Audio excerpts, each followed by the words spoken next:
Bueno, muy buenas noches con todos, comunidad de la Sociedad Santeña de Filosofía. El día de hoy estamos en un conversatorio bastante interesante. Vamos a estar conversando sobre un filósofo bastante interesante en nuestro país, que fue Antenor Orrego, ¿no? Y para ello contamos con la participación de dos filósofos que tienen obras dedicadas a este importante filósofo. En primer lugar, tenemos la presencia del doctor Víctor Samuel Rivera. Él es actualmente disculpen, él es actualmente docente en la Universidad Nacional Mayor de San Marcos y tiene una obra dedicada al filósofo que se titula Hermenéutica Política de Antenor Orrego. Por otra parte, también tenemos la participación del doctor Gustavo Flores Quelopana. Él también tiene dos obras dedicadas a este filósofo importante. En primer lugar, tenemos el ontologismo americanista de Antenor Orrego y también Teodicea, metafísica e historia en Antenor Orrego. En este sentido, el día de hoy vamos a estar hablando de este importante filósofo trujillano que tuvo muchos aportes en el campo de la filosofía. En primer lugar, va a estar comentándonos sobre su vida y su pensamiento el doctor Víctor Samuel Rivera. Muy buenas noches, doctor. ¿Qué tal? Espero que la transmisión esté funcionando bien. Muy Sí. gusto. ¿Cuánto tiempo dispongo? No hay problema, doctor. Puede extenderse nomás. Son 20 De acuerdo, minutos, son 30 minutos. de acuerdo. Sí. Em, bueno, creo que el mejor halago que se le puede hacer a la memoria de una persona que en vida se dejaba llevar por el embrujo extraordinario, abismal e sorprendente de Federico Nietzsche, es verlo intempestivamente, ¿no? Es decir, verlo como alguien, diríamos así, irrumpidor, ¿no? Si bien el conjunto de la vida y el trabajo de Antenor Orrego están marcados por un profundo compromiso con el mundo histórico y político, ¿no? Sobre todo con sus compromisos también ideológicos. Sin embargo, hay algo en él que es deliciosamente actual, y voy a hablar escasamente, ¿cierto?, sobre eso, ¿no? Estaba revisando ahora en la tarde algunos textos antiguos que tengo sobre Antenor Orrego. Me voy a tomar la libertad de contar la historia de cómo así me acerqué a este pensador. Cuando yo estudié en la Universidad Católica, quizá lo único que no se me enseñó en la escuela de filosofía fue la filosofía peruana, ¿no? Y aunque eso no estaba escrito en ningún programa, ni era parte digamos, de la arquitectura de las asignaturas que se me impartían, era evidente que se daba por sentado que la filosofía en el Perú no había existido. Eh, de tal manera que a mí, como estudiante, como un joven que se interesaba por la filosofía, me parecía normal que el pensamiento peruano fuera algo inexistente, ¿no? Es curioso porque de esto, que puede ser anecdótico, surgen algunas consecuencias penosas que tienen que ver con el valor que nos asignamos a nosotros mismos como grupo dinámico en la historia de gente, ¿no? Como lo que Antenor Orrego llamaba un pueblo. Eh, un pueblo, un grupo humano que está instalado en un territorio, que tiene ciertos valores, ciertas creencias, eh, y que se posiciona como un ser orgánico, como un ser viviente. Si piensa de sí mismo que está descalificado para pensar, si tiene una opinión de sí mismo tal que piensa que él mismo no merece ser considerado en calidad de pensador, ese pueblo, esa comunidad humana orgánica, metafóricamente al menos, es una especie de cadáver. La experiencia del tiempo me ha hecho notar que es preferible tener ideas posiblemente no tan profundas, no tan elaboradas, no tan académicas, eh, no tan exquisitas eh, como las que uno podría encontrar en Alemania sobre Hegel, en Francia sobre Foucault, Descartes, ¿no? O en Italia sobre Vico, o en Inglaterra sobre Locke, o sobre John Stuart Mill. Eh, pero algo raro hay que todos estos países que he mencionado hayan pensado de sí mismos como pueblos, como comunidades orgánicas, que ellos tienen encargados del pensar. Y es algo singular que por lo menos a mí, que soy de la Universidad Católica de origen, se me haya educado para pensar que los filósofos peruanos somos una especie de anomalía dentro de una comunidad humana que no está llamada por el pensamiento. Hasta países humildes, humildes en el concurso de las naciones, reconocen tener filósofos, ¿no?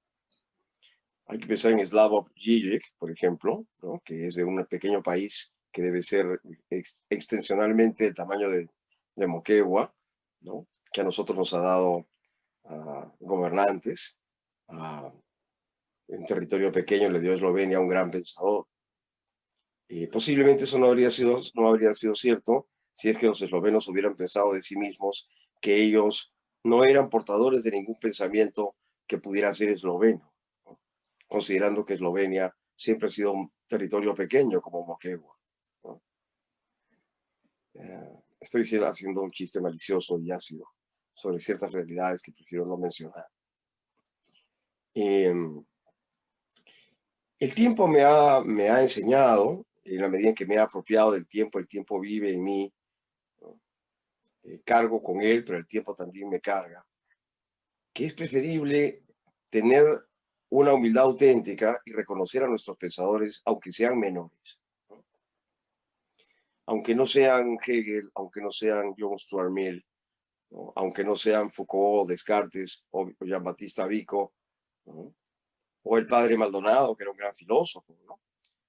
O el jesuita Suárez, que también era un gran filósofo, porque en España ha habido también grandes pensadores y escritores, aunque ahora no haya, pero hubo, ¿no?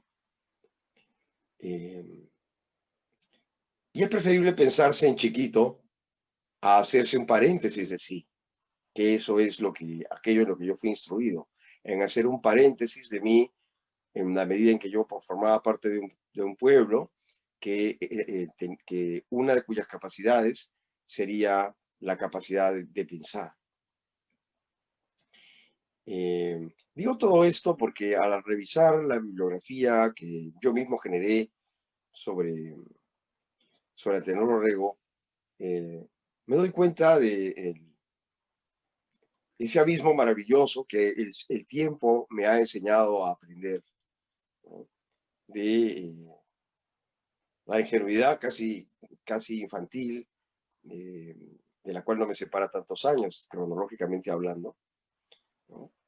Y el hecho de tener que posicionarme dentro de esta especie de cúspide de la vida, ¿no? No estoy hablando de cúspide en un sentido en el que no hay que interpretar, ¿no? Sino en este sentido de que yo estoy bajando la cuesta de la vida, ¿no? Y una cosa bonita, cuando me ocupé de Antenor Orrego hace muchos años, coincidiendo con Gustavo Flores Quilopana, fue esto, ¿no? Fue que yo comencé a leer a los autores peruanos como él, como si fueran autores universales. Me salí del paréntesis donde fui colocado en mi juventud, en este paréntesis en el cual yo era perteneciente a esa masa de pueblos que estaban desasidos del pensar y que por lo tanto no había un derecho para mí para pensar ni para mis circunvecinos de ser ellos mismos pensadores, ¿no? Y es como que el tiempo, en el cual yo creo que actúa también el ser, ¿por qué no decirlo? El tiempo me ha sustraído de ese paréntesis, me ha sacado. Pero cuando estaba en ese paréntesis, tuve la actitud infantil, lo repito, de leer a mis filósofos peruanos que me habían llegado a mí por azar, como si no fueran peruanos, es decir, no pensándolos como dentro del paréntesis en el que se supone que yo mismo estaba, ¿no? Sino como fuera, donde estaban John Stuart Mill, donde estaba Descartes, donde está Foucault, donde está Zizek, donde está Alain Badiou, que son seres vivientes, ¿no? Donde está Gianni Battimo, a quien le tengo tanto aprecio, que estando vivos no son el paréntesis, sino que son la parte principal del texto, del cual se supone que nosotros, peruanos, que queremos ser filósofos, somos el paréntesis, ¿no? La parte vacía del texto. Y veo con un cierto romanticismo, con una cierta ternura, cómo traté de darle vida a los filósofos que se acercaron donde mí. Y también a los no filósofos que se acercaron donde mí biográficamente. En Antenor Orrego me pareció absolutamente increíble, absolutamente fascinante ver esta frase famosísima suya que está en el prólogo de la primera edición del poemario Trills, que seguramente luego Gustavo Flores la tratará mejor que yo, ¿no? Pero es esta frase maravillosa, de la que voy a tener el privilegio de hablar primero, es: retrae a su origen la esencia del ser. Hace unos 20 años, cuando leí eso, me quedé profundamente impactado, porque hice el ejercicio mental de no suponer que estaba leyendo a un peruano, sino de hacer la hipótesis totalmente contraria a la formación que yo había tenido, de creer que estaba leyendo a un filósofo y que ese filósofo era peruano. Es decir, que así como la filosofía es capaz de convocar a un francés y llamó a Descartes, o a Foucault, o a otro, ¿no? O Alemania pudo haber llamado a Kant, o bien a Hegel, o a algún otro, porque seguramente hay otro, ¿no?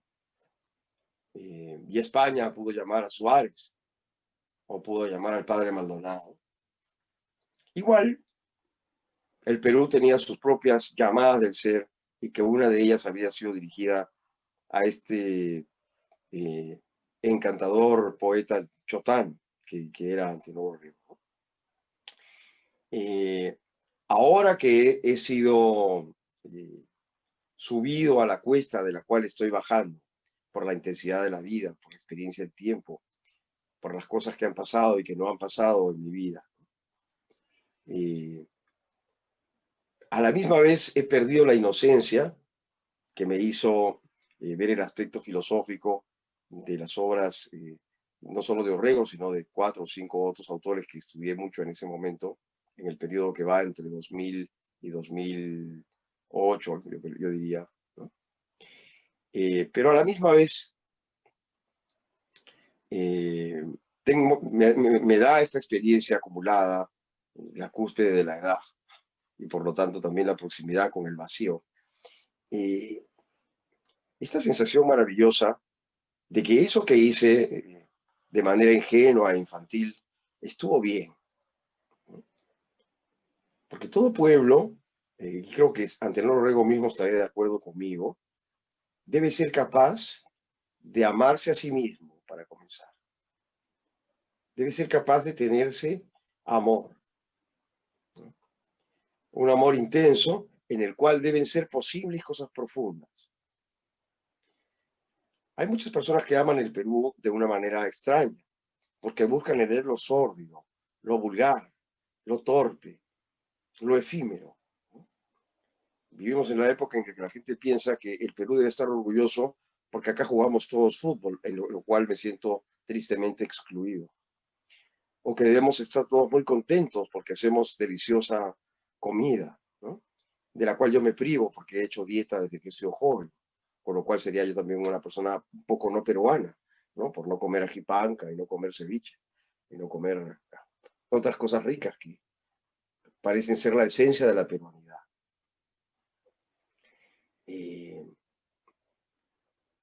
Pero me pongo contento pensando que de joven fui capaz de darme yo mismo el permiso de hacer un paréntesis para apagar los ruidos de mi educación, ¿no?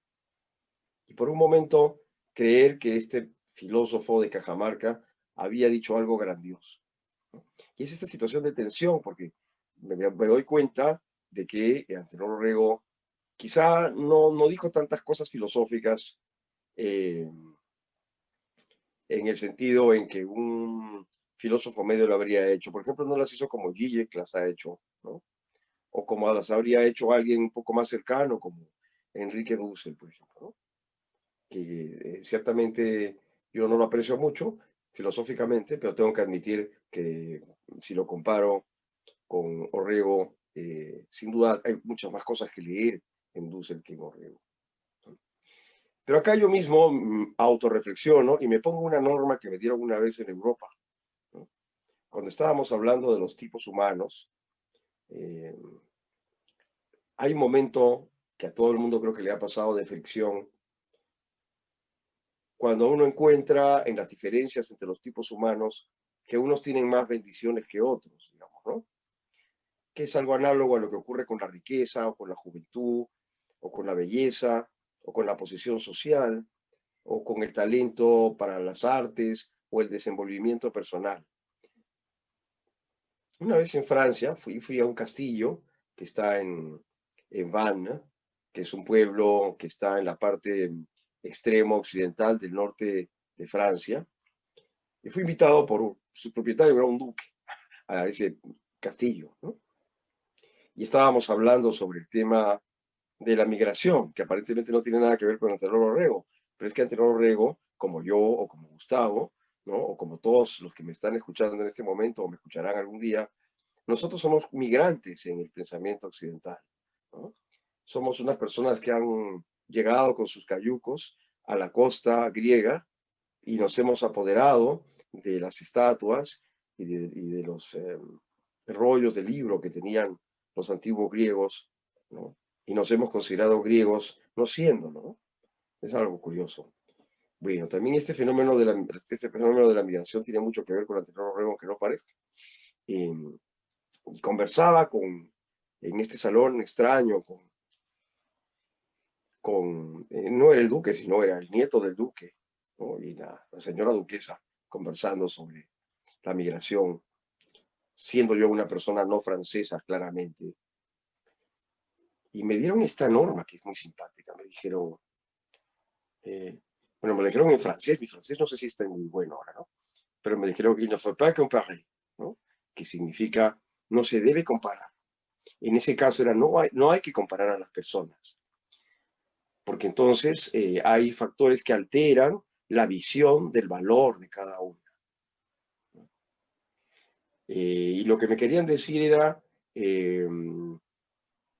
nosotros que nos consideramos más bendecidos que los inmigrantes, para poderlos apreciar tenemos una norma ética que es que los tratamos de aceptar cuando ya están instalados aquí como son, ¿no? No queremos que sean como nosotros, sino les dejamos a ellos ser. Era una norma de cortesía y yo no sé si estas personas que conocí eran tan deliciosamente abiertas como las estoy pintando, ¿ya? Pero no estoy exagerando ni estoy mintiendo, no suelo hacer eso cuando hablo para un público presente o futuro. No hay que comparar, sino que hay que aceptar, hay que reconocer al otro para poder encontrar su parte valiosa. Ahora, con Antenor Orrego me pasó, yo creo, algo parecido, y es que teniendo la actitud ética de tomarlo como filósofo, a pesar de que se me había enseñado que los peruanos no podían ser filósofos, que no se podía estudiar a alguien que fuese filósofo y fuese peruano simultáneamente. Y yo me vi en la situación de transgredir una norma y decidí no comparar, ¿no? Que esa es la regla que he seguido con Orrego en ese momento, ¿no? Y es curioso porque encontré cosas bellas en él, ¿no?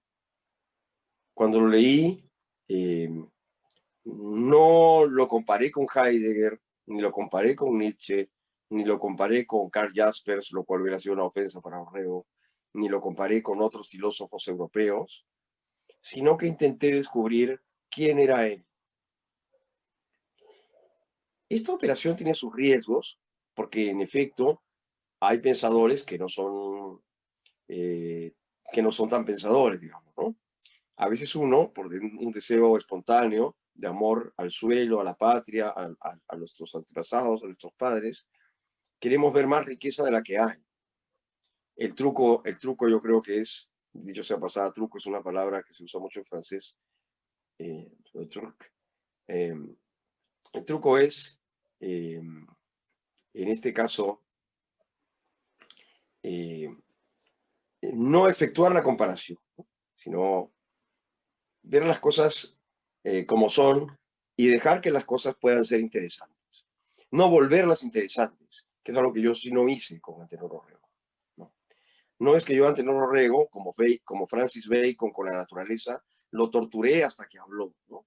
No es que lo despedacé, lo llevé al potro para hacerlo decir filosofía, sino que me olvidé de Hegel, me olvidé de Heidegger, me olvidé de Nietzsche, y comencé a pensar con Antenor Orrego. Y cuando hice eso, me habló el filósofo, ¿no?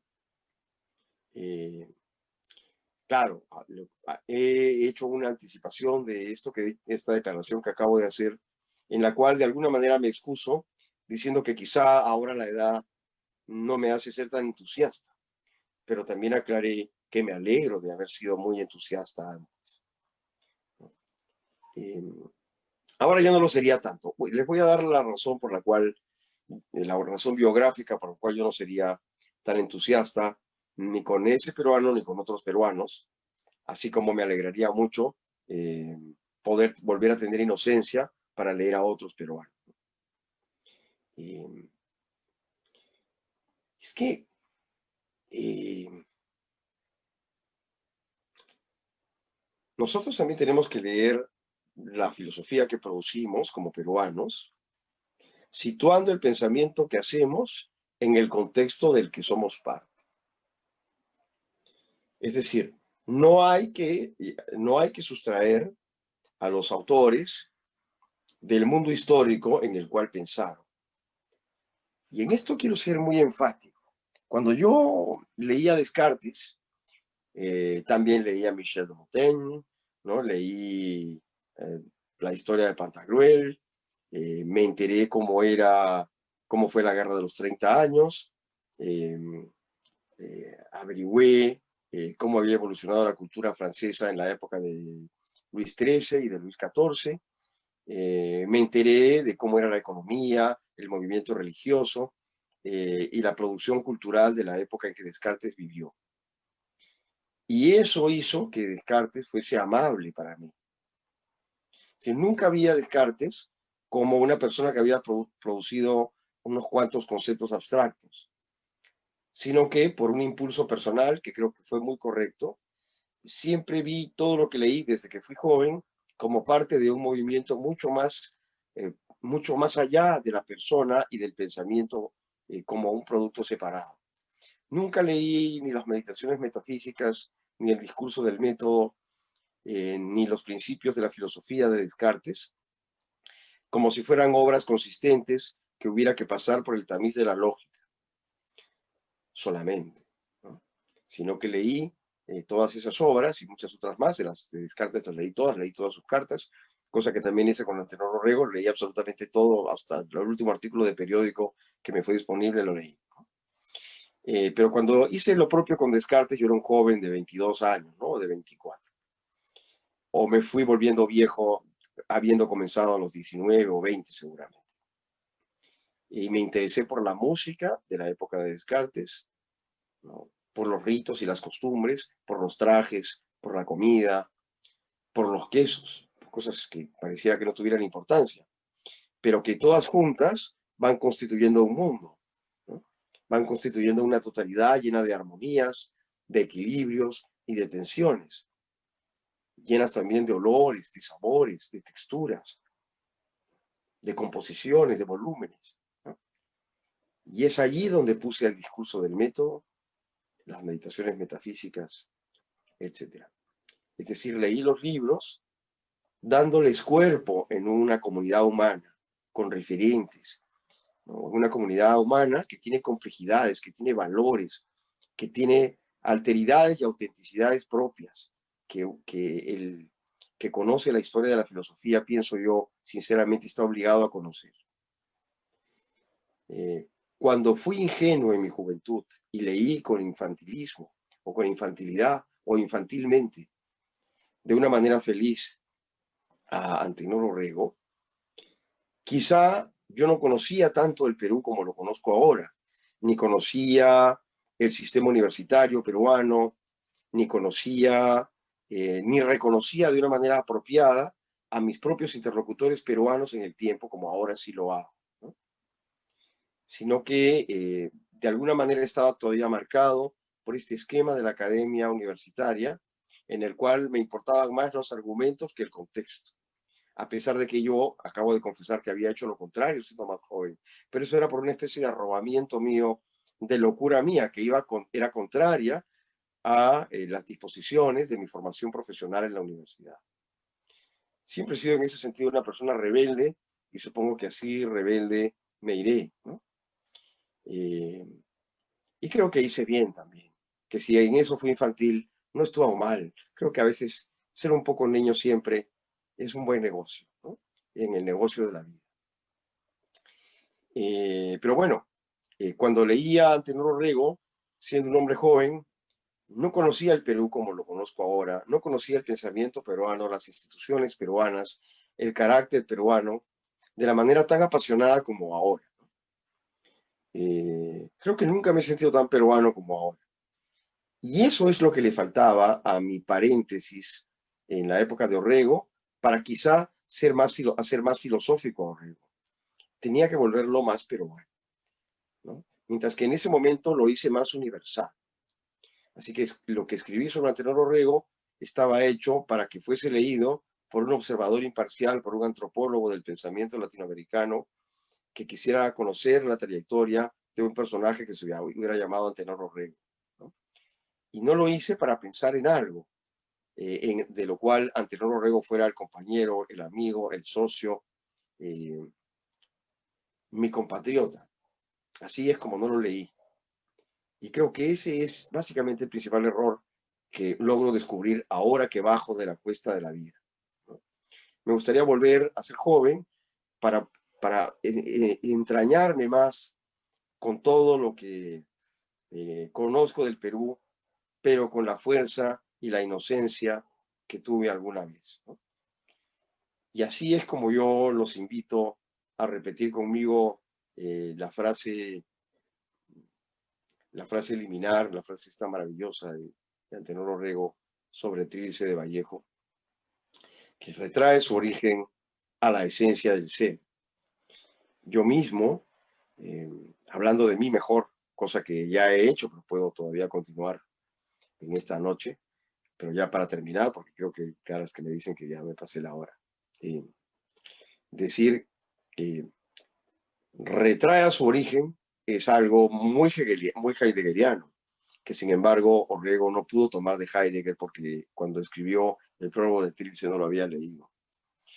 Y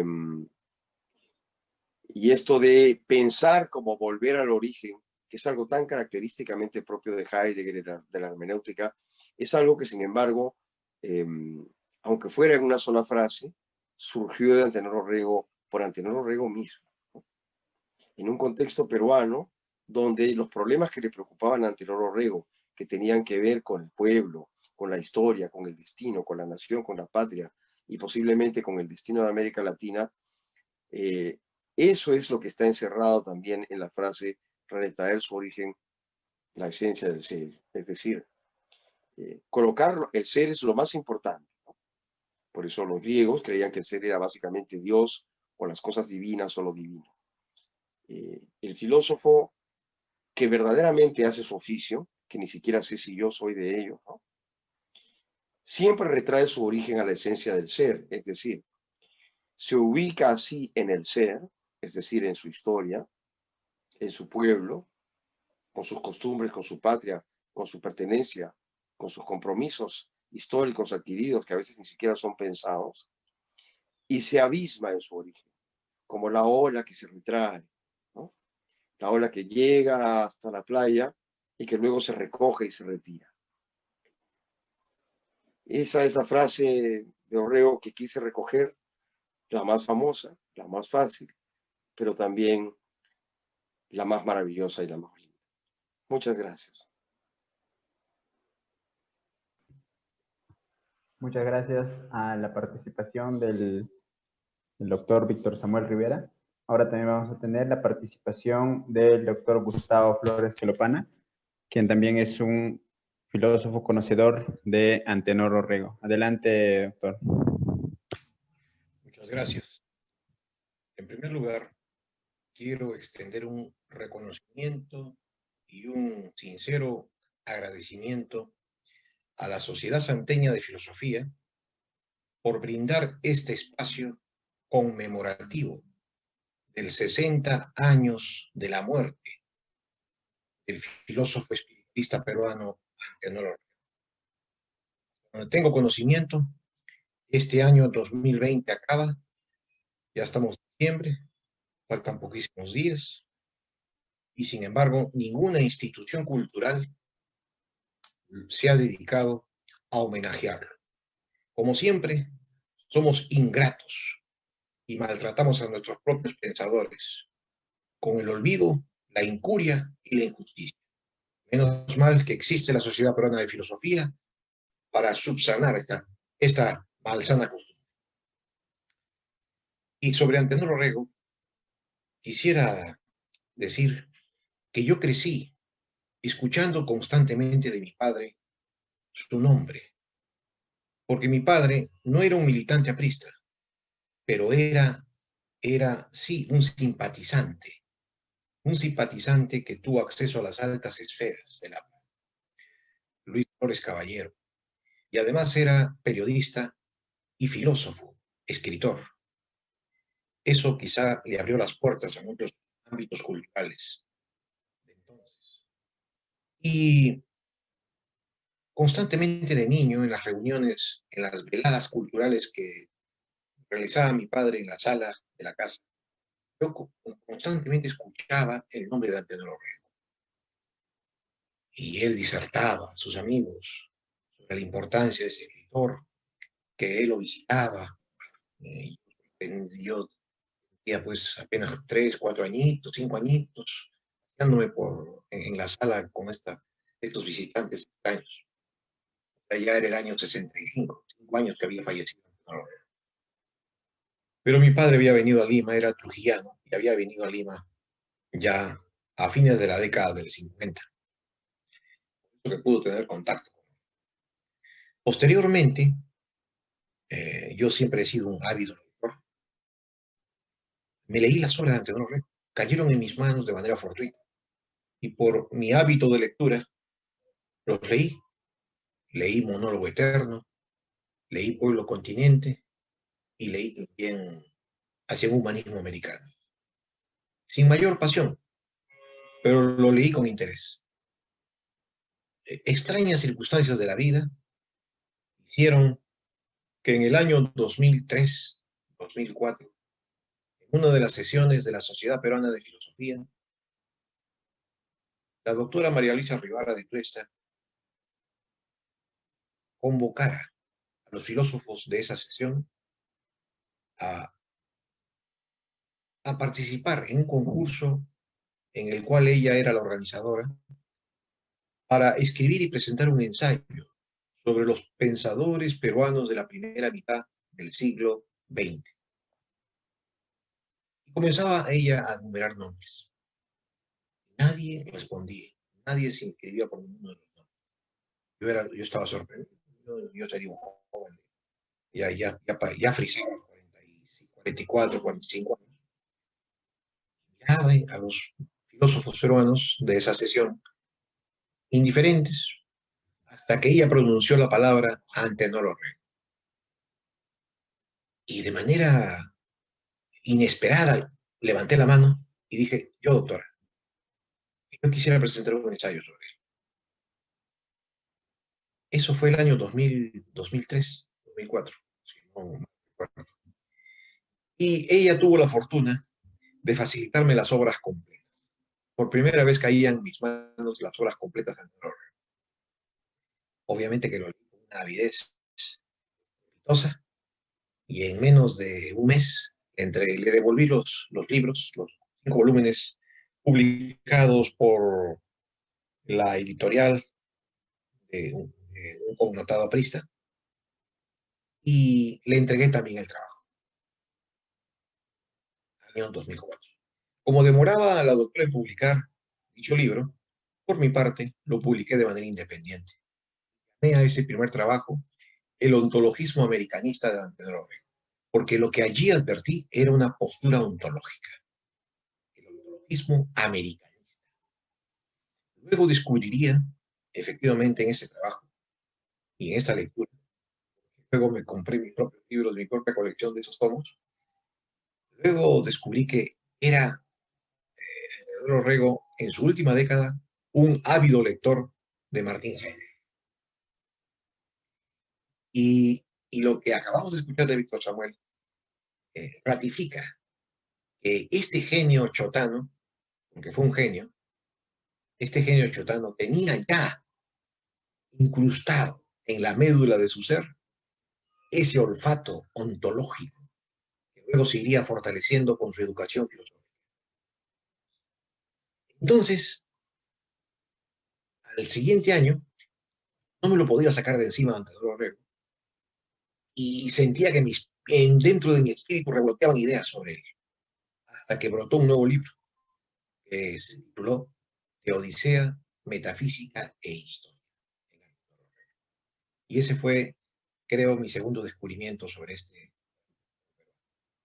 Tenía y contenía toda una teodicea, pero de carácter metafísico.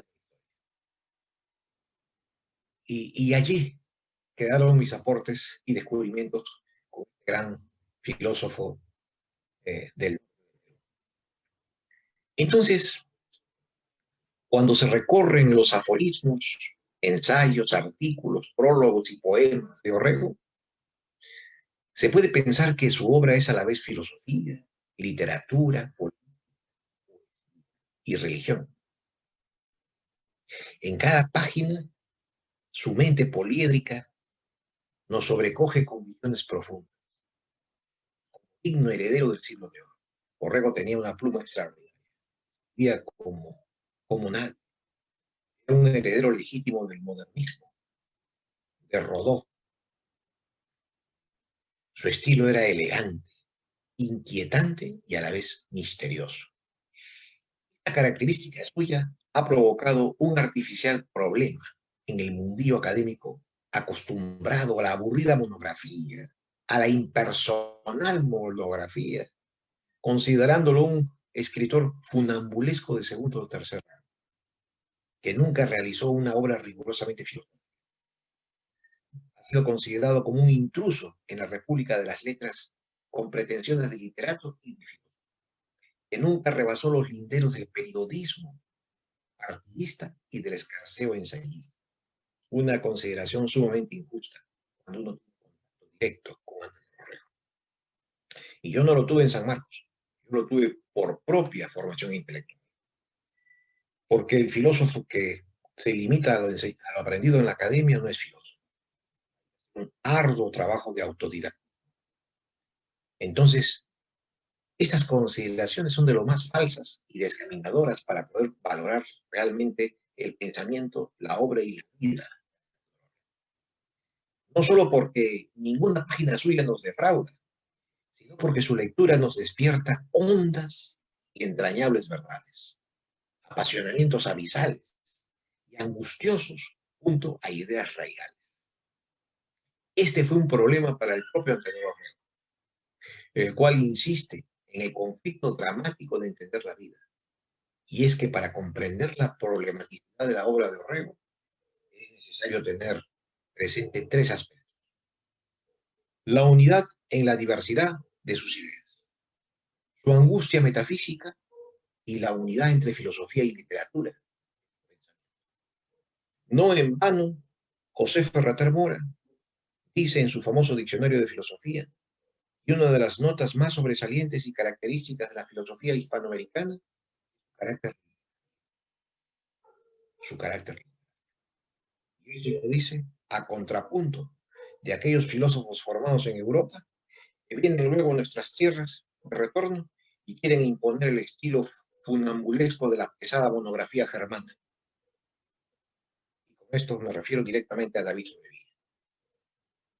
Entonces, el pensamiento de Orrego muestra una tensión metafísica y de, como hilo conductor, todo su pensamiento. Ahí tenemos los títulos de su libro.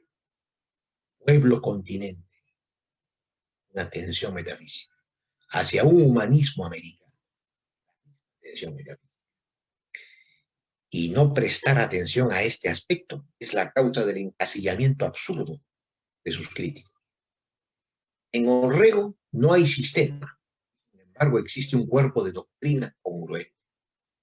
Existe una unidad en la diversidad, lo cual es ya bastante admirable, teniendo en cuenta que debajo de la serenidad aflora en sus escritos que se alzan las aristas potentes, enredadas, persecuciones y prisiones besánicas de las cuadrillas.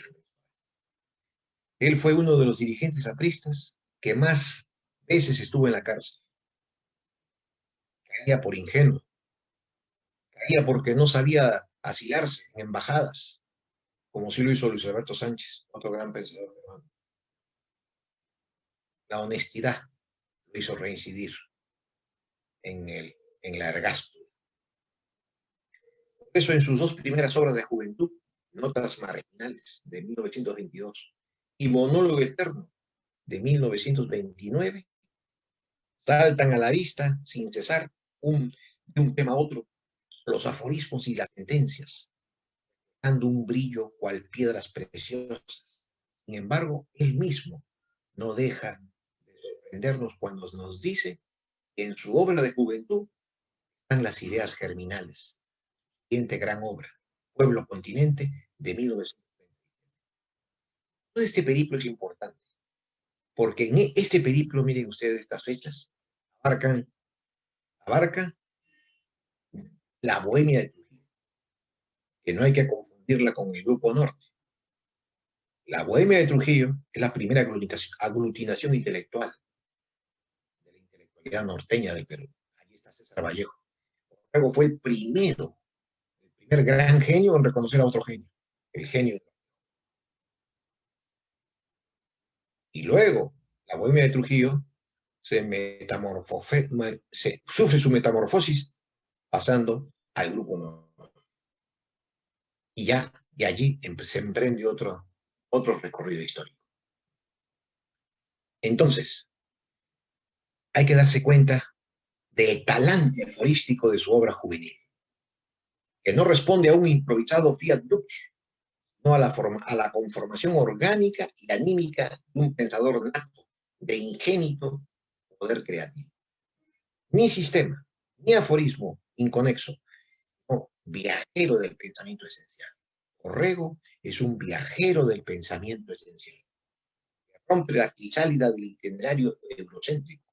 Rompe la crisálida del itinerario eurocéntrico. Es importante. Pero asuntivo. No es anatópico. Esta es, pues, la unidad, la diversidad en el pensamiento de Orrego. En Orrego está presente la preocupación real, personal y con gran fuerza por los problemas de la filosofía. Es un filósofo de pura cepa. Es decir, En él vibra una real angustia metafísica, lo cual lo pone a 100 leguas de la pedante actitud erudita y del deleite historicista, que se regodea en el afán exegético y en el alarde de las opiniones ajenas. Su actitud es bien distinta al filósofo de gabinete, el cual no se cansa de papeletear al detalle todo lo que lee. Por el contrario, Orrego quinta esenciaba lo primordial de los grandes filósofos, sin deleitarse haciendo citas, como joyas y alhajas de familia, sin refocilarse en el gamonalismo mental, enemigo de las citas. Por eso es uno de los grandes ensayistas latinoamericanos. Lejos de referencias y artilugios eruditos, el lector no queda enceguecido en sus obras por el resplandor del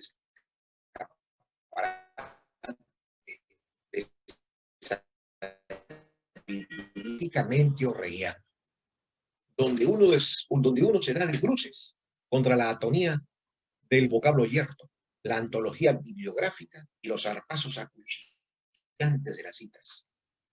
Al contrario, sus páginas nos acarician con la palabra tersa de un apóstol, de un autor con ideas personales, pero engarzadas con la tradición filosófica. No necesita disimular vacuidad alguna de su alma con estos sibirinos y alemanes doctos.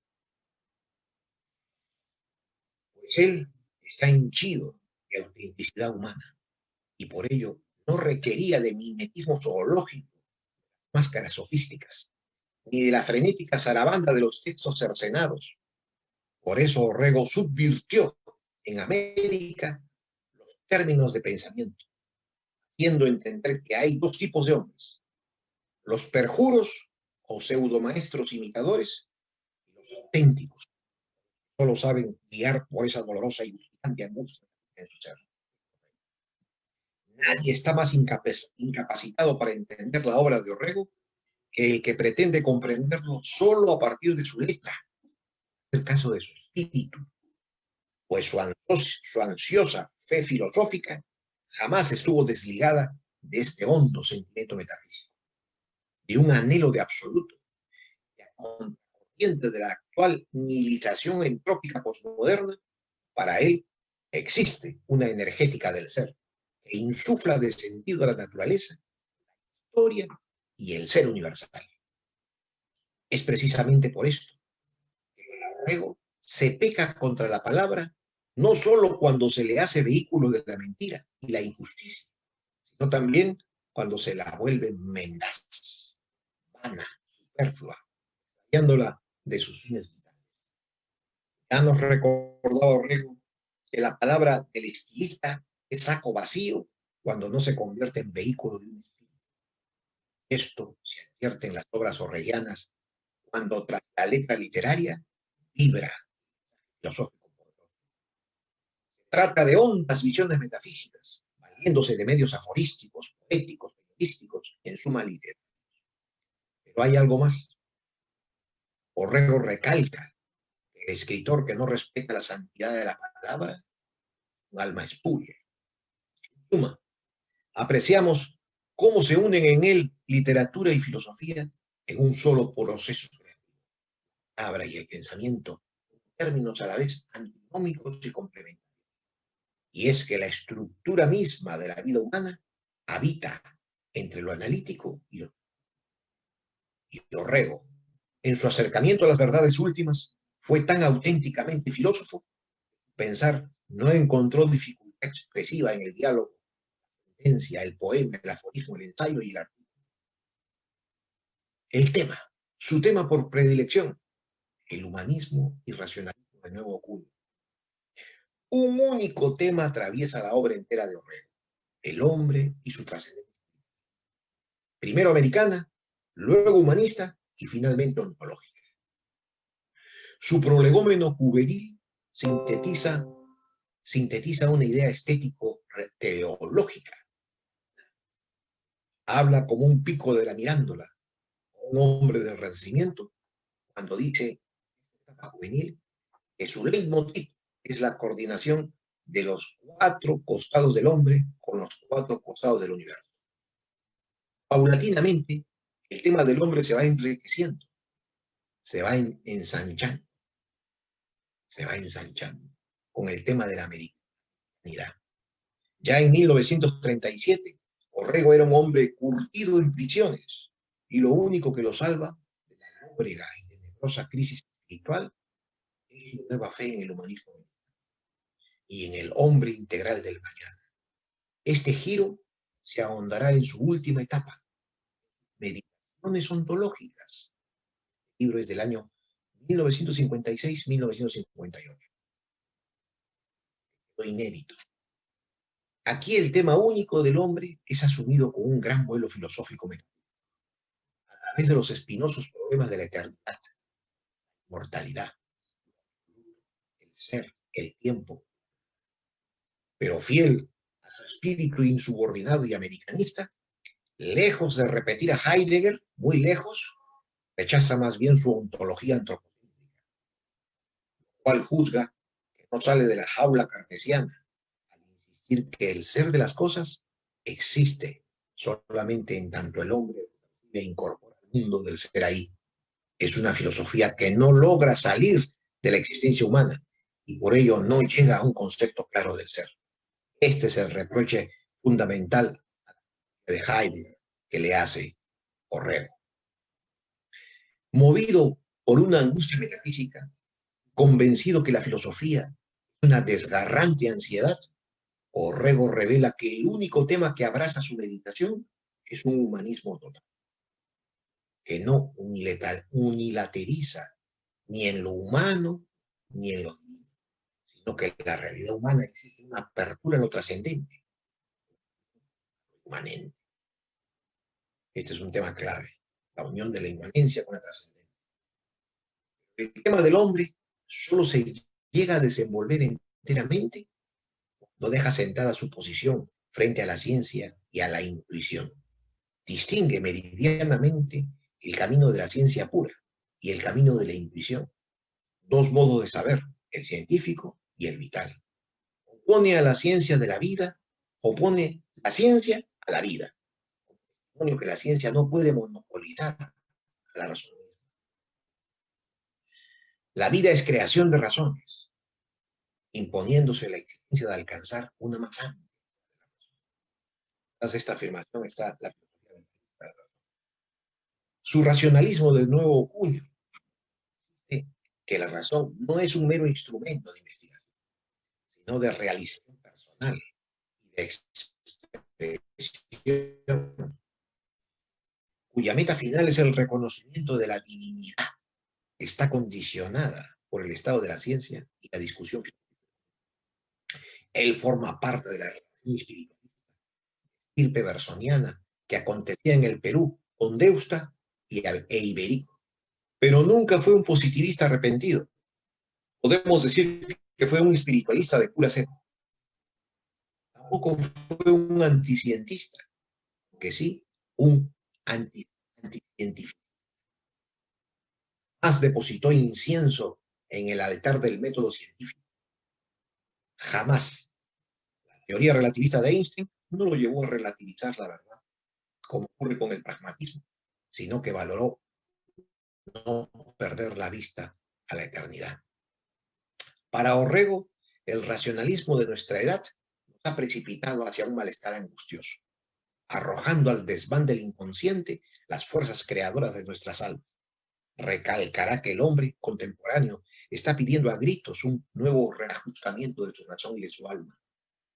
Es necesario reconocer que la realidad se conoce también por la sensación. Intuitiva sin deducción, inducción e inferencias racionales. Esta idea suya que la emoción tiene alcance hacia toda la realidad lo lleva más allá de Iberico, aproximándose a Max Scheler y a Pascal. Y cuando trata de dar cuenta de la libertad, dice que su realidad es indemostrable lógicamente, inalcanzable por los meros recursos racionales, donde resulta que nuestro conocimiento es iluminación y expresión racional de nuestra fe. En consecuencia, Orrego arraiga la razón en lo irracional de la vida, en lo intuitivo. Razón e intuición son medios válidos del conocimiento de la realidad, en lo cual la emoción interviene. Pero los temas del hombre, la ciencia, para ser apreciados en su verdadera dimensión, tienen que ser iluminados por la idea que tenía realidad. Si intentáramos apreciar en una fórmula lo que concebía Orrego por realidad, habría que indicar que la concibió como una actividad del espíritu humano. Habría que indicar que concibió la naturaleza en un dinamismo que aspira a un Dios que los trasciende. Dios, dice Orrego, es la fuente de toda realidad. Solo por Dios y con Dios es dado el concepto de realidad. Conciencia y naturaleza son en buena cuenta solo vehículos de la eternidad. En esta idea de la unión entre la naturaleza y el espíritu, en Dios hallamos el influjo cristiano que también está presente. Pero lo peculiar de esta idea de la realidad es que no se detiene en la inmutabilidad, sino que, como los románticos, su dinamismo. Orrego llega a transcribir un acerto de Ortega y Gasset cuando sostiene que tenemos que desintelectualizar lo real a fin de serle fiel. Y el sentido de lo divino en su aforística y su prosa. En las dos primeras obras de Orrego se trasluce el aforismo como intuición.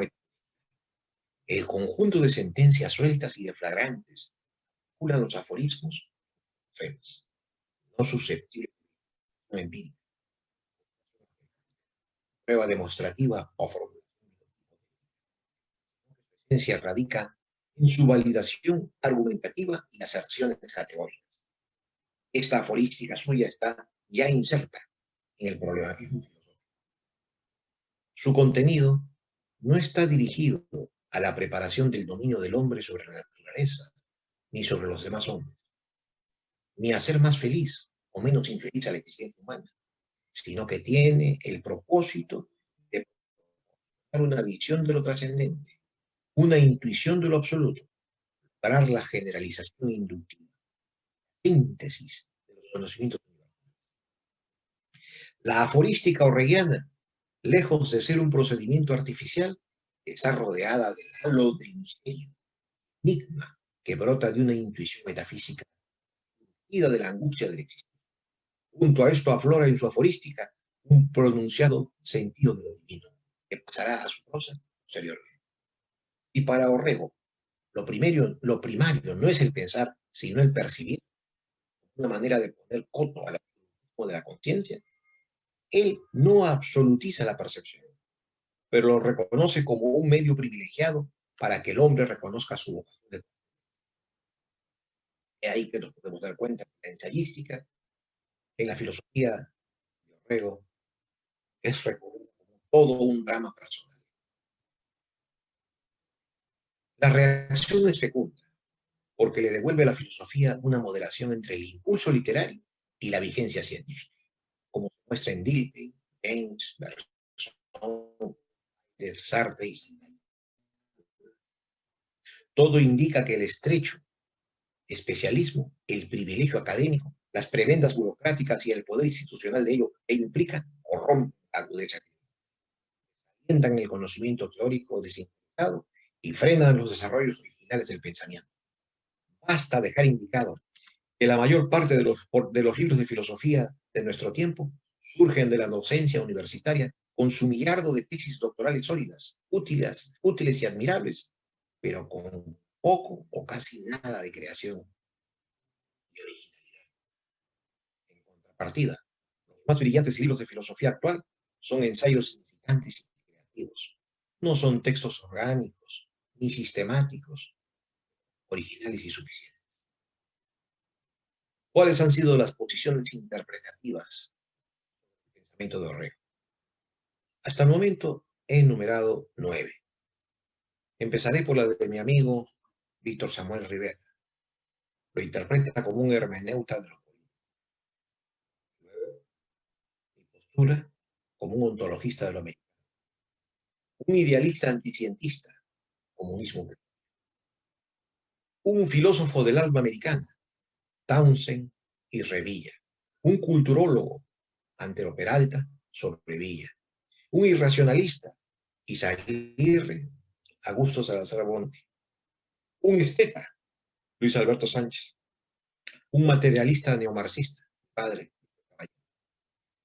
Un metafísico vitalista, socialista no marxista, bien Augusto Salazar Bonti. Estas son las interpretaciones que se han dado hasta el momento de su pensamiento. Nada excluye que no se puedan seguir dando otras más. Pensamientos muy fecundos, vértices, muchos ángulos. Entonces, el aspecto final puede corresponder a la pregunta: ¿cuál es el significado de un filósofo? Concluyendo, es legítimo restaurar a Orrego como un genuino filósofo de gran nivel, que adaptó la filosofía universal a la americanidad, pero no para transformar la filosofía en ideología, para reelaborar la metafísica, convertirla en base de la praxis política. Su creatividad filosófica sintetiza sobre nuestra propia realidad y los problemas universales.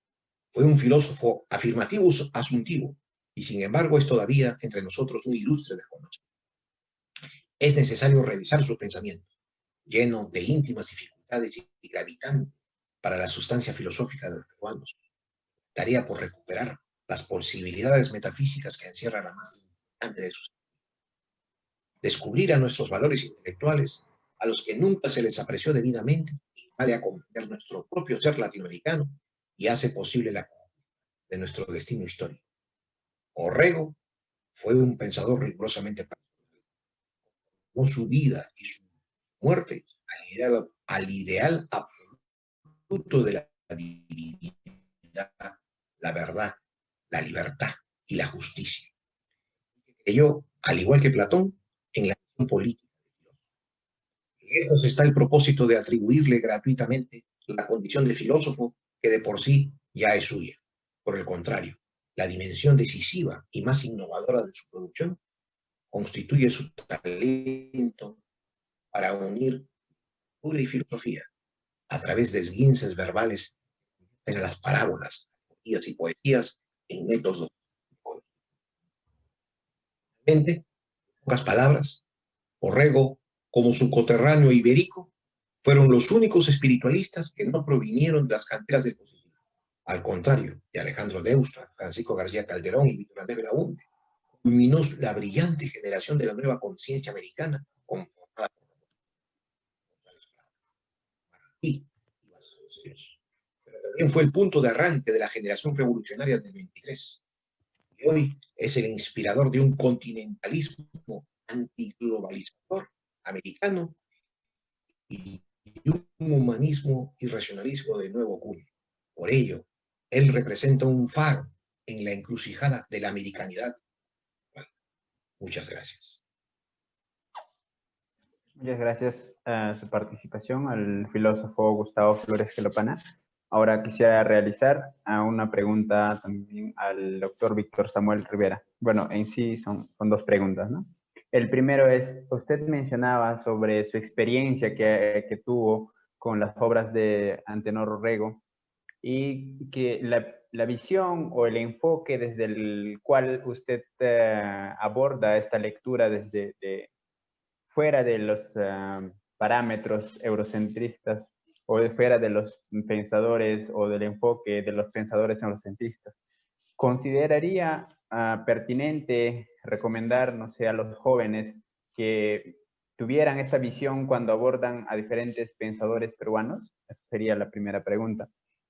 La segunda pregunta es, a partir de los pensamientos políticos, hermenéuticos, ¿en qué medida todo este aporte de Antenor Orrego nos sirve para poder repensar una filosofía tal vez latinoamericana o una filosofía regional en la actualidad? Ya, mira, te pediría que la primera pregunta me la reformularas de una manera un poco más sencilla, no sé si pudiera ser posible. Claro, consideraba si es que recomendaría usted abordar a los filósofos peruanos desde una perspectiva en la que usted abordó cuando leía a Antenor Rego en su momento, mencionó en su exposición. ¿Por qué no vamos así por partes? Es más fácil para mí.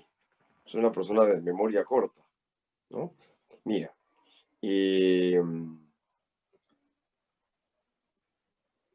presenté de una manera paradójica mi acercamiento a Antenor Rego, ¿no? Porque hay una confluencia de una serie de elementos que tienen que ver con la valoración del personaje. Entonces, lo que quise decir en ese momento, que lo puedo decir de una manera más pedestre, solo que no es tan bonito decirlo pedestremente, ¿no? Es que en el momento en que hice los trabajos, que luego salieron compendiados en un pequeño volumen sobre Antenor Rego, yo estaba asumiendo éticamente, ¿no? Como una posición ética, que el mero hecho de estarlo estudiando implicaba que tenía que ser filósofo, ¿no? Y por lo tanto lo estaba trabajando como si hubiera trabajado cualquier otro filósofo. La verdad es que eso no es tan desquiciado como pareciera, ¿no? Porque si fuéramos franceses, podríamos estudiar a filósofos menores. No voy a mencionar a ninguno para que así ninguno de sus partidarios se moleste, pero acá hay mucha gente que conoce más a los pensadores franceses de los últimos 100 años que a los pensadores peruanos de los últimos 20 años. ¿No? No te digo de los 100 años ni de los 200 años, ¿no? Y por lo tanto, le dan una dimensión excesiva a pensadores que luego en el largo plazo terminan siendo menos importantes o desapareciendo, ¿no? Porque hay en todas las producciones humanas, particularmente las que tienen que ver con la actualidad, hay elementos no filosóficos que intervienen en la calificación de las obras, ¿no? La presión ideológica, por ejemplo, los contactos sociales o la cantidad de marketing que el filósofo puede disponer. Luego, la presión de intereses de otra naturaleza, por ejemplo, intereses políticos, intereses ideológicos, ¿no? Siempre me voy a preguntar por qué Karl Jaspers es importante, ¿no? Siempre que leo la forma despectiva y humillante en la que trata Heidegger cuando lo juzga por no haber sido del mismo partido político que él, lo que yo pienso es que estoy viendo, ¿no? a un pequeño ser juzgar a uno grande, ¿no? Como indigno de poder ser pisado por el grande. No me parece que es algo totalmente fuera de lugar, ¿ya? Sin embargo, nosotros digo, no lo digo por mí, además, pero tal vez hasta yo lo haya practicado, tendemos a considerar que los autores de una cierta región de nuestro interés, sea porque sabemos francés o porque sabemos inglés, o algunos, no es mi caso, yo solamente he ido de paseo, algunas personas que han estado en Alemania, ¿no? Descartes de chiste dice, yo me fui a Alemania por aquellos años, una broma, ¿no? Solo que la gente se lo toma en serio. Dice, por aquellos años me fui a Alemania, ¿no? Para significar que se perdió, que tuvo una confusión, ¿no? Que es algo que no debería haber hecho. Pero bueno, entonces le damos importancia a autores increíblemente pequeños, ¿no? Porque estamos presionados por el periódico de moda, por los canales de televisión, y nos ocurre lo mismo que a las multitudes, ¿no? De las cuales uno, sin embargo, piensa que se ha separado. Así como las multitudes son capaces de interpretar un pequeño momento como si ese momento tuviera un inmenso significado histórico, ¿no? Cuando en realidad es un momento efímero que va a durar 3 meses, ¿no? Y que dentro de 4 meses nadie se va a acordar de eso y a nadie le va a importar, ¿no? Consideran como Hitler, que por lo menos en tanto que hizo maldades fue un gran hombre, el modelo para interpretar a otras pequeñas personas que en la Alemania de Hitler habrían sido pues brigadieres o meros soldados. Y esto se debe a una especie de velo de ignorancia, para utilizar una frase fuera de contexto de John Rawls, que hace que uno valore, para utilizar una frase de Heidegger, lo que se tiene que valorar, que subraye lo que se debe subrayar, que lea lo que se debe leer. que le dé importancia a lo que se debe tener. Te voy a contar esta anécdota para que el profesor Clopana, a quien tanto estimo, se le produzca también un momento de solaz en medio de toda esta seriedad que es correcta. Me acuerdo una vez, David Sobrevilla, hace muchos años, teníamos una amistad bastante buena. Primero éramos muy vecinos, yo vivía a unas cuantas calles de David, y en una época yo iba con mucha frecuencia al Centro de Investigaciones Filosóficas a ver al doctor Francisco Miro Quesada. Y a veces de regreso me llevaba a mi casa David Sobrevilla, por la misma razón de que éramos relativamente vecinos, ¿no?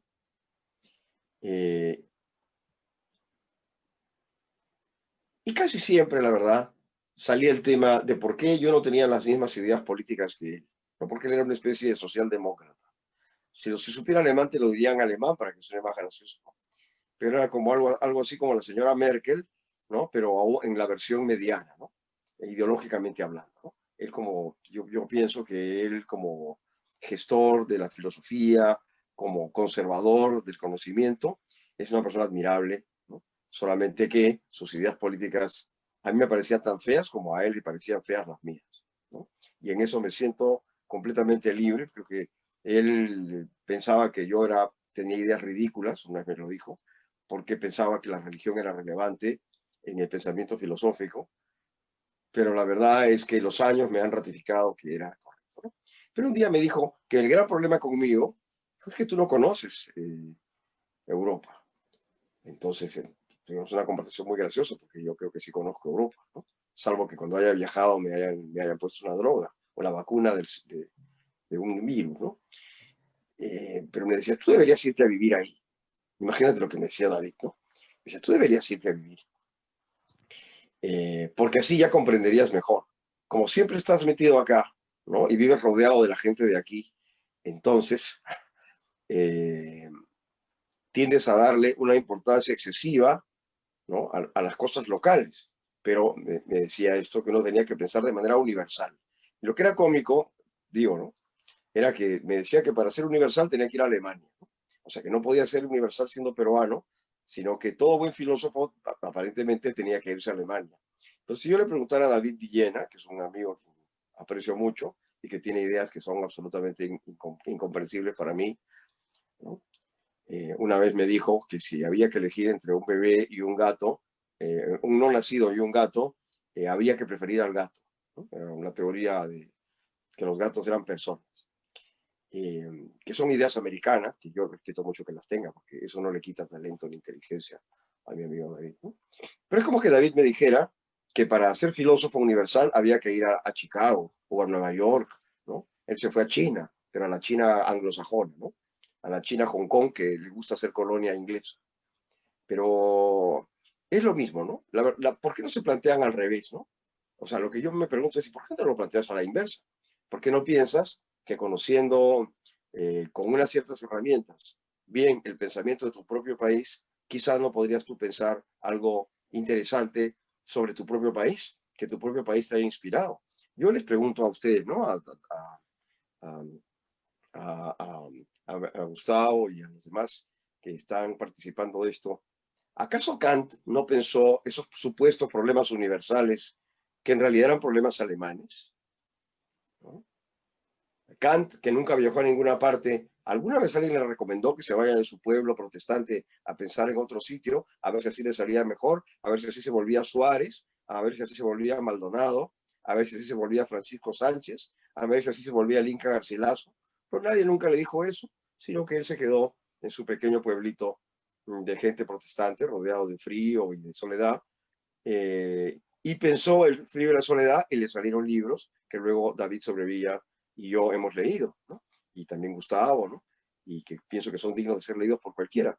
O sea, la universalidad debe ser regida por la norma del poeta Ennio, que es donde yo voy va todo conmigo, ¿no? Porque lo único que es universal en el hombre es esto. Es nuestra condición humana, es la misma, porque todos nos enfermamos, envejecemos, vamos al baño y nos necesitamos alimentar, sufrimos de enfermedades, lloramos, ¿no? Es como en esta obra de teatro, ¿no? Que si me jalan me duele, que si me pinchan sufro, ¿no? Que si me golpearan me sentiría mal, ¿no? Bueno, eso le pasa a todo el mundo porque es la condición humana. Y eso es lo que tiene de universal la filosofía, que en la medida en que se relaciona con la condición humana, le concierne a todo ser humano, ¿no? A todo el ser humano que va conmigo, y que es el mismo ser humano en cualquier parte. Y no es más universal porque vive en Alemania o porque escribe en alemán, ni tampoco es más universal porque está en Hong Kong y escribe en inglés, ¿no? Sino que el pensamiento es universal en la medida en que toca al hombre que está relacionado con el hombre. Ahora, para ir al punto tuyo, que tú me has sugerido, es la actitud ética la que uno debe tener, de creer que nuestros vecinos, que nuestros compatriotas, que las personas que han estudiado en las universidades donde nosotros mismos hemos estudiado, que caminan las calles por donde nosotros hemos caminado, e incluso aquellos que siendo peruanos no han pensado nada, pero que también caminan por esas calles, etcétera, son motivos o interlocutores del pensamiento. Eso es algo de lo que estoy completamente convencido. Mira, yo me acuerdo cuando era más joven, tenía personas a mi alrededor que me decían que yo vivía como en la luna, ¿no? Que tantas ideas religiosas había en mi mente, porque yo era una persona que no vivía en la tierra, ¿no? Que mi mente estaba en el cielo. Y que para vivir en la tierra tenía que pensar cosas relativas al mundo social. Fíjate tú que eso me marcó mucho, ¿no? Fue una sugerencia que me hicieron unos amigos míos, que son unos caviares, que por ahí deben estar, ¿no? Que les mando un saludo, que yo los quiero, ¿no? Pero igual estoy revelando sus pequeñas cosas como revelo las mías, ¿no? Entonces estos me decían, lo que pasa es que tú, como todo lo ves, estar arrodillado ahí contemplando y rezando, entonces eres una persona que no vives en la tierra. Tú debes estar con el pensamiento del pueblo, me decían estas personas. Y por lo tanto, tienes que informarte de la realidad social, tienes que conocer más a tu país. Y la verdad, me pareció muy bien que me digan eso. Hasta el día de hoy se los agradezco. Porque yo creo que ellos no conocen nada de la realidad social y que yo, en cambio, me he llegado a enamorar de la realidad social y sufro con ella, me acompaño con ella y la vivo intensamente. Y por esa razón es que comencé a escribir algunas cosas, que tú lo puedes ver, ustedes, tú, Junior, o cualquier otro, lo puede verificar, ¿no? Me decían, tú, pues, tienes estos pensamientos, pero no te interesa el pueblo que sufre. Bueno, ya escribí, ¿no? Sobre el fenómeno de los conflictos sociales, por ejemplo. Tengo 2 ensayos sobre conflictos sociales, donde me tomé la molestia de averiguarme cómo había sido el conflicto, cuántos habían muerto, qué los había motivado, qué se había argumentado, qué cosas habían dicho los clérigos, qué había dicho el Ministerio del Interior, cómo había reaccionado la policía. Hice los documentos y los convertí en textos que yo considero que son universales, en el sentido de que están redactados para la condición humana, pero tratan de cosas peruanas. Estos amigos que me decían que yo no me pecaba cosas peruanas, nunca me han, ni siquiera les ha interesado leer lo que he escrito, porque yo creo que todo lo que me reprochaban era pura pose, porque ellos querían que yo también fuese caviar y no que me interesase por el Perú, ¿no? Pero, insisto una vez más, es una cuestión ética. No es una cuestión de ir a Alemania o de ir a Nueva York o de ir a Hong Kong. Es una cuestión ética. Uno aprende y se incorpora en una tradición filosófica en la que es inevitable que uno lea qué cosa dijo Parménides, que sepa cómo se murió Sócrates, que aprenda las doctrinas esotéricas de San Dionisio, que lea, aunque sea el libro de Causis para entrar en la Edad Media, y que se entere de las obras de San Agustín. Y si tiene suerte, la persona también leerá a otros autores fascinantes que son también dignos de todo crédito, como Spinoza, que tiene unos tratados horribles, horribles moralmente, pero que filosóficamente son fascinantes, ¿no? Y también puede leer las obras de este hombre que vivía en Alemania y que jamás se fue de Alemania porque creía que estaba en el lugar universal, ¿no? Pero al haber hecho eso, sin embargo, uno tiene que hacer el consejo que está encerrado en la frase de Antenor Orrego para el prólogo de Trilce, que es, ¿no? Retrae su origen la esencia del ser. Es decir, que como la ola del mar, primero te vas en el océano del conocimiento y luego regresas tranquila a tu tierra, ¿no? Regresa tranquila la ola a su tierra y deja allí una especie de espuma, que es lo que ha recogido de su viaje, ¿no? Ahora sí me puedes hacer la otra pregunta, porque el problema es que no puedo responder 2 a la vez porque no me concentro. O si quieres, primero le das a Gustavo que conteste alguna pregunta. Creo que sería más gentil así, ¿no? Ah, claro. Yo no siento Sí, que yo me robo todo. No te dejo, el pobre Gustavo, no te dejo hablar nada. sí. ah, Tú me la dirás, ¿no? Yo pregunta, pienso que de entonces, repente preguntándole al profesor Gustavo primero es mejor, ¿no? sí, está bien. Bueno, la pregunta al doctor Gustavo es, ¿en qué medida al pensamiento más americano o más latinoamericano de Antenor Orrego nos puede dar otra visión del pensamiento peruano en la actualidad o para los pensadores actuales de nuestro país?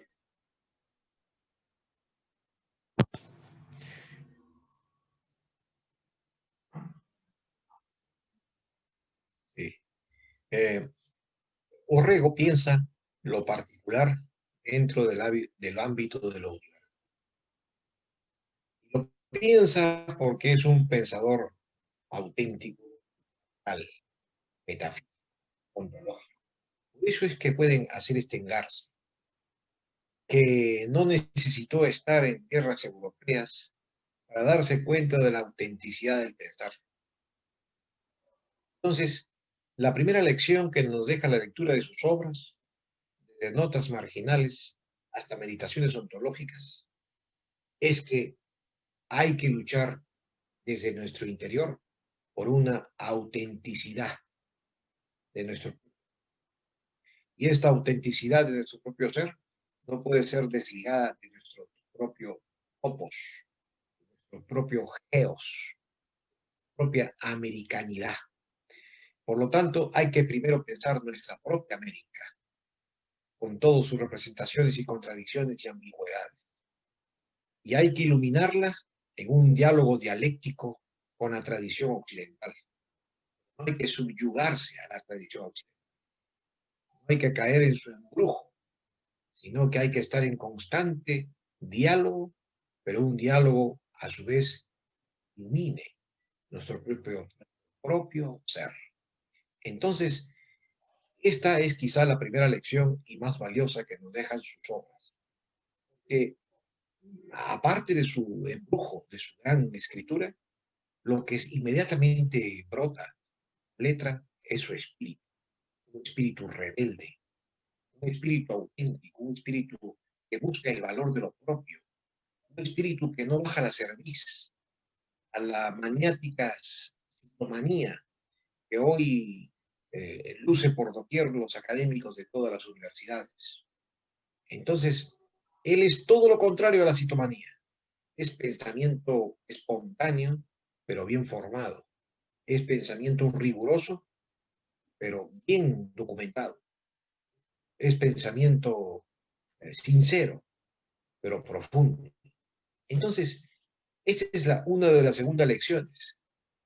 Brinda a la juventud actual, que está tan desorientada en el ámbito filosófico. Y por eso que las principales obras que se deben leer de él son básicamente 5. Notas marginales, monólogo eterno, pueblo continente, hacia un humanismo americano y meditaciones ontológicas. Lamentablemente no existe una edición independiente de meditaciones ontológicas. Ya bueno que alguien se preocupara, algún editorial se preocupara por hacer la gestión de los derechos de autor. Esta obra breve, pero la última que dio su genio, pueda salir a la luz y esté al alcance de los jóvenes, para que rompa aquel prejuicio de que no conoció o no dialogó o no realmente replicó el existencialismo ontológico de Martin Heidegger. Es importante pasar por todas sus obras y sobre todo porque nos da una vivencia de primera mano de la índole revolucionaria de la juventud de 1923. Pensaba tocándole el pulso a su época, a su tiempo. No eran, no eran pensadores de gabinete, eran pensadores que estaban íntimamente vinculados a su realidad social. Eso es lo que debemos ahora recuperar en este tiempo desideologizado, donde los intelectuales han traicionado su vocación de pensador.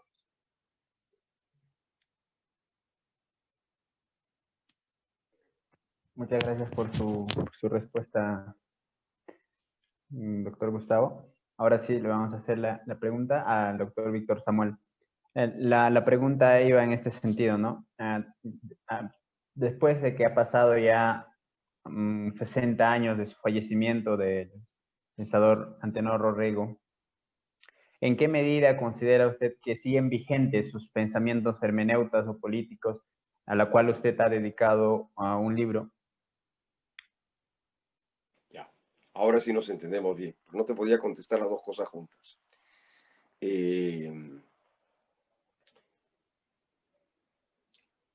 Voy a insistir en esto, ¿no?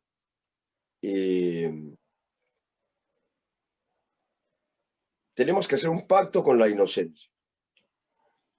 Y tenemos que rescatar esa frase que yo conté, que me dijeron en la ciudad de Vannes, en Francia. No hay que comparar. Es decir, yo he sido formado como filósofo, tanto en la Universidad Católica para hacer mi pregrado, como después en la Universidad de San Marcos, que también la considero mi alma mater, ¿no? He sido formado en una tradición que la he cultivado, he renunciado a muchas cosas en la vida que hubiera podido tener eh, para invertir todo mi tiempo y toda mi energía en conocer esa tradición filosófica, por una razón que quizás sea un poco banal, pero que no me parece mala, que es que quería yo ser un hombre feliz, ¿no? No quería ser una persona como todos mis amigos que se han pasado toda su vida trabajando para tomar vodka el sábado en la playa, ¿no? Sino que quería que todos los días fueran de vodka, digo, ¿no? Todos los días fuera a la playa. Y para que todos los días fuera a la playa, había que dejar de ir a la playa, ¿no? Había que convertir la vida en algo intenso, en algo digno, ¿no? No siempre me ha ido bien, pero creo que no me he equivocado, básicamente, ¿no? Pero bueno, entonces no hay que comparar. ¿Qué quiere decir? Que yo tengo que leer a Orrego no esperando que voy a leer a Heidegger, porque entonces, ¿no? Es como comparar a una mujer bonita de los Montes Altai con una mujer bonita sueca. Posiblemente eso no sería correcto. Yo pienso que no es correcto, ¿no? O comparar el Coliseo Romano con algún edificio de bambú de la Conchinchina. La verdad es que eso no es correcto. Pienso que no es correcto, aprendí que no es correcto, y este es un dispositivo liberador, ¿no? Es no comparar. No compararnos con los franceses, porque tenemos demasiados prejuicios en favor de ellos, ¿no? Que eso es algo que yo debería haberle dicho algún día a David. Si algún día me encuentro con David en otro mundo, se lo diré. No hay que correlacionarse con ellos, simplemente porque no somos ellos, ¿no? Nosotros somos nosotros, ellos son ellos, cada uno de nosotros tiene una identidad, ¿no? No una identidad, no me refiero a la identidad singular, sino a nuestra identidad como pueblo, ¿no? Y tenemos que hacer todo lo posible para que esa identidad como pueblo se conserve. Y para que eso sea posible, aunque yo haya sido formado en la tradición filosófica, que es la tradición occidental, y aunque yo nunca prescinda de esa tradición para hacer mi propio trabajo, veré, sin embargo, mi medio, que no solamente son los autores, sino que también es la geografía, eh, los problemas políticos, en fin, de mi país, los veré en la medida en que yo pertenezco a ellos y en ellos aplico la tradición filosófica. Así que todo autor peruano que haya publicado cosas interesantes, lo rescatamos porque nos pertenece en un sentido en que no nos pertenece ser alemanes y porque no hay que compararnos con otros. Si uno genuinamente puede creer, lo cual me parece razonable, que en Alemania la gente ha hecho más filosofía que acá, eso no quiere decir que nosotros tenemos que estudiar solamente autores alemanes, ¿no? Sino que creo que deberíamos estudiar autores peruanos y tratar de volver filosófica nuestra nación, ¿no? Es decir, porque no se trata solamente de crear una cultura erudita, se trata de una relación del hombre con el espíritu. La filosofía permite que la gente haga de sí misma una portadora del ser. Creo que eso es real, que cuando uno se ejercita en la filosofía con un afán genuino por comprender la realidad en la que uno mismo está, entonces uno adquiere familiaridad con el ser, ¿no? Decía Aristóteles, pero de una manera distinta, pero lo voy a cambiar, ¿no? Finalmente, todo lo que uno hace se convierte en lo que uno es. Por eso hay que ser cuidadosos cuando hace cosas malas, porque uno también se vuelve esas cosas malas, lo cual hasta es un poco inevitable. Pero eh, si practico la filosofía, eh, tratar de asimilarme a la filosofía, ser la filosofía. Y si en la filosofía pienso cosas peruanas, seré peruano espiritualmente y no solamente de una manera biológica, genética o legal, ¿no? O sea que, ya, para decírtelo de una manera más simple, ahora que ha pasado más tiempo, quizá yo no me sentiría tan entusiasmado con el Tenor Orrego, pero en cambio yo no le podría aconsejar a un joven, ¿no?, que no lo leyera, ¿no? Hay cosas, mira, ya, voy a ponerlo de esta manera. Mira, hay autores que han sido extremadamente famosos en el Perú y que ya no nos acordamos de ellos. Y voy a hablar de uno solamente, que no es Antenor Orrego. Otro Antenor Orrego sería mejor que este. Pero el doctor Alejandro Deusto, ¿no?, era un genio, en su generación era famoso, ¿no? Era una persona citada internacionalmente como el gran sabio, el gran filósofo peruano, ¿no? Si tú vieras, era como el Ricardo Palma de la filosofía. Ricardo Palma era un autor extremadamente famoso en las letras iberoamericanas y en el mundo occidental. Alejandro Deusto era equiparado, incluso en Europa, con los filósofos más famosos de su tiempo, ¿no? Pero desgraciadamente existen los libros de Alejandro Deusto, ¿no? Solo lee uno y entenderás por qué yo no te aconsejaría a ti como joven que leyeras a Alejandro Deusto. Pensaría que leas a Antenor Orrego, lea a alguien que te diga algo interesante, no a alguien que ha sido muy famoso. Antenor Orrego no ha sido tan famoso como Alejandro Deusto, ¿no? Alejandro Deusto ha sido increíblemente famoso. Sin embargo, yo nunca le diría a una persona seriamente, lea Antenor Orrego. Mira, te voy a decir algo peor todavía. Hace unos cuantos meses, antes de que esta epidemia destruyera mi vida y me convirtiera en un preso, eh, alguien me preguntó qué podía leer seriamente de José de Larribagüero. Yo que he escrito un libro que me ha tomado años hacer sobre José de Larribagüero. Entonces le dije, mira, la verdad es que mejor lee algunas partes señaladas del libro que yo he escrito, ¿no? Y luego mira si es que te interesa leer alguna de las cosas innumerables que escribió ese señor. Porque todo lo que ha escrito él tiene interés histórico, tiene interés cultural, ¿no? Pero no sé si es que vas a sacar algo verdaderamente provechoso para ti. En cambio, sí, yo sí podría decir que un joven o incluso un no joven, también un estudiante de filosofía, incluso un graduado, podría leer Antenor Orrego y sacar un gran provecho y reutilizar los pensamientos, los conceptos, por pocos que hayan sido los que haya tenido Antenor Orrego, y darles vitalidad y actualidad, que es algo que no se puede hacer casi con la mayoría de las personas que consideramos valiosas, ¿no? He citado a estos personajes, a Alejandro Deusto, porque ya Ribagüero lo consideraba una momia cuando aún él no se había muerto, pero se ha muerto hace muchos años, ¿no?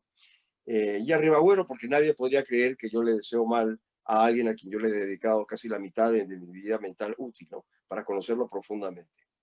Entonces tampoco hay que exagerar con los autores, ¿no? Pero si me insistes con Antenor Orrego, te diría, mira, Antenor Orrego es un autor que es digno de ser leído, ¿no? A mí, yo soy honesto, ¿no? A mí quizás sus poemas no me gustan mucho, nunca me volví fanático de él. Tengo uno que otro ejemplar original por acá, ¿no? Pero tampoco me afané en tenerlos todos, como si tengo de Zulen. Pienso que Antenor Orrego es muy superior a Zulen como pensador, ¿no? Sin embargo, de Zulen también tengo cosas acá, ¿no? Y simplemente, para abreviar, eh, pienso que no hay que exagerar, pero tampoco hay que comparar. Simplemente léelo, porque si me preguntaras bueno, un pool de pensadores peruanos que te dieran a ti un motivo para crecer espiritualmente, pues uno de ellos sería Antenor Orrego, ¿no? Eso te contesto y así termino. Muchas gracias por su Muchas participación gracias a de ustedes que son personal. demasiado generosos conmigo, me aguantan todas mis malcriadeces. Quiero felicitarlos porque ustedes están haciendo, juntamente con el profesor Gustavo, están haciendo una gran obra por su país, ¿no? Nosotros necesitamos un país de gente que sea capaz de pensar. Tú dirás, pero si todo el mundo va a la universidad, ¿no? Nunca ha habido tanta gente con escolaridad, pero tampoco ha habido tantos ladrones, ni tantos criminales, ni tantos corruptos, ni tantos violadores. La verdad es que nunca ha sido el país tan feo como es ahora, moralmente hablando. Así que no hay nada que haya aportado todo ese conjunto increíble de conocimientos escolares, universitarios y posgrados y maestrías que haya hecho que este país sea mejor. Y eso se debe a que todo lo que estudiamos, medularmente, lo estudiamos como si viviéramos en Alemania o, para ser más actuales, porque creo que David vivía en los años 30 para estas cosas, como si viviéramos en Nueva York, ¿no? Como si estuviéramos todos en la Gran Manzana, ¿no? Teniendo ahí la plétora de cosas maravillosas y terribles que pasan en esa ciudad. Ahí no vivimos, vivimos acá y aquí es de donde sale nuestro ser, ¿no? Bueno, los felicito, continúen, ¿no? Y espero poderlos ayudar en la medida de lo posible, ¿no? Ayudarnos entre todos a convertirnos en una nación con espíritu, ¿no? Una nación pensante, una nación que sea capaz de, así como hizo Alemania en el siglo XVIII, salir de la Edad Media relativa en la que estamos, en la que somos unos imitadores de países donde a mí no me ha dado la gana nunca ir, pero que seguramente a muchos de ustedes que tampoco conocen, ¿no? Para reconocernos más bien a nosotros mismos. Y ahora sí, gracias, porque ya es un poco tarde. Sí, muchas gracias por su participación al doctor Víctor Samuel Rivera, también al doctor Gustavo Flores Calopana. De esta manera vamos concluyendo ya este pequeño conversatorio, bueno, pequeño que se ha extendido casi 2 horas, sobre Antenor Orrego, ¿no? Haciendo un poco memoria de su fallecimiento, que ya el año 2020 cumple 60 años. De esta manera hemos terminado este conversatorio. Esperamos que les haya gustado, haya sido de su interés y con nosotros será hasta otra oportunidad. Muchas gracias a todos. Muchas gracias, doctor Gustavo. Muchas gracias, doctor Víctor Samuel. Y